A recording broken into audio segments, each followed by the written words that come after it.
If you're just getting started with organizing your Canva account, creating folders is the first practical step, and it only takes about 30 seconds. Go to your Projects tab, you'll see an Add New button near the top of the screen. Click that, choose Folder from the options that appear, and give your folder a name. That's it. Your folder exists and is ready to use. Subfolders follow exactly the same process with one difference. Instead of starting from the main projects view, you start from inside an existing folder. Open the folder where you want the subfolder to live, click Add New, choose Folder, give it a name, and Canva automatically treats it as a subfolder based on where you created it.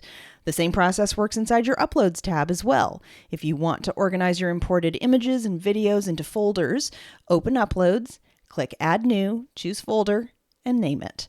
Subfolders work there too. Open any existing Uploads folder and follow the same steps.